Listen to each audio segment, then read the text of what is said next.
And we need to be aware of the kind of government under which we serve, which is a republic. It's not a democracy, it's a republic. And we need to understand the significant difference between a democracy and a republic.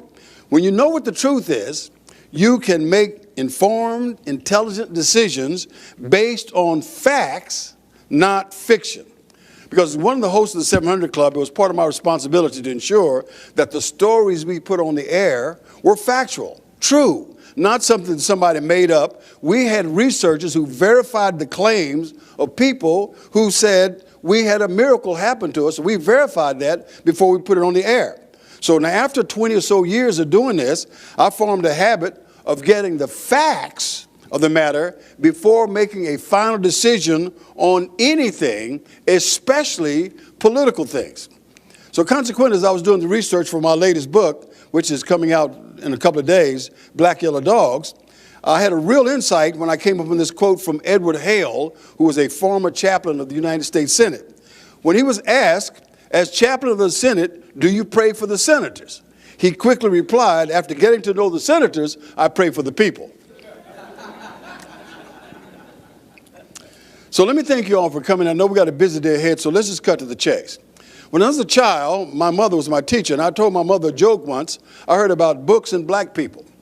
The joke went, when the white man wants to keep something hidden from black folks, he puts it in the book because he knows the Negro ain't going to pick up no book.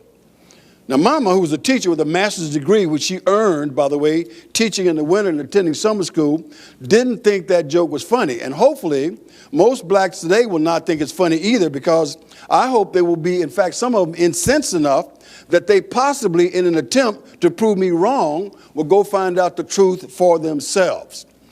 It's extremely difficult to make intelligent decisions and sound judgment when one is without the facts.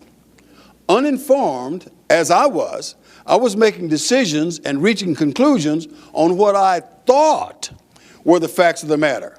I was to learn later that I didn't have all the facts, and I want you to know it's dangerous to make life choices with only partial information. For example, doing my research, I learned that the first blacks to arrive in America were not slaves. Just like many Europeans, they came as indentured servants. Indentured servants worked for a specified period of time, and after the time was over, they were given freedom, citizenship, and 50 acres of land. The power of the people they indentured themselves to was limited, and a skill had to be taught to the indentured person. And listen to this. Even after slavery became a reality, all blacks in America were not slaves. In fact, how's this for statistics? Over 10,000 free blacks lived in New Orleans, Louisiana. And of those 10,000 blacks who lived in New Orleans, Louisiana, over 3,000 of them owned over 12,000 black slaves. Now, these slave owners, of course, were mostly quadroons and octoroons and, very light-skinned Negroes, which brings up a very interesting question. When you talk about reparations, I got a question for you. Do light-skinned Negroes owe reparations to dark-skinned Negroes for slavery? Just turn to somebody and say, But if you really want some information to shock me, you've got to read my book, Black Yellow Dogs. Because there, doing the research, I learned something that really blew me away. I learned about the origins of legalized slavery in America. And when I found this out, I had to tell you, I could not believe it. I had to go back to a ruling all the way back in 1654 by the court of Northampton, Virginia. And when I read that in the original language, I was flabbergasted, totally blown away, when I discovered who the father of slavery in America really is. And if you want to know, you got to find my book and get it. But let me just tell you, it's not what most of us have been led to believe. And when you find this out, you'll be shocked, and I might tell you at the end of this thing. But anyway, why did you write the book, Kinchlow? I wrote the book to challenge the status quo, to cause people, especially us black folks, to think objectively about ourselves and about American history. But why did you choose the title Black Yellow Dogs? Are you calling black people dogs? Obviously not. So let me just tell you about that. In 1928, in the presidential elections there, the senior senator, a Democrat from Alabama, Tom Heflin, decided he was not going to support the Democrat candidate for governor, who was New York Governor Al Smith. He was running for president against Herbert Hoover. So this senior Democrat senator decided he and other party members were going to support the Republican.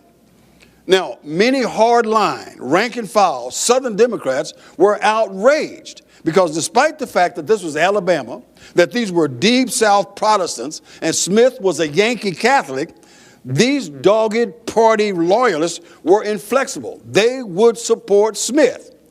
When Heflin asked them why they would support a Yankee Catholic, the leader of the hardliners replied, quote, "I'd vote for a yellow dog if he ran on the Democrat ticket." The press picked it up, and the phrase yellow dog Democrat has become a part of the American political lexicon. A yellow dog Democrat is someone who, no matter the issue, no matter the candidates, he votes Democrat, period. Unfortunately, many blacks are yellow dog Democrats. And as a black who habitually voted Democrat, when I did vote, I qualified as a black yellow dog. However, facts are dangerous things, because once I became aware of certain historical facts, I began to question the flawed concept of voting in blind faith for any party or any candidate.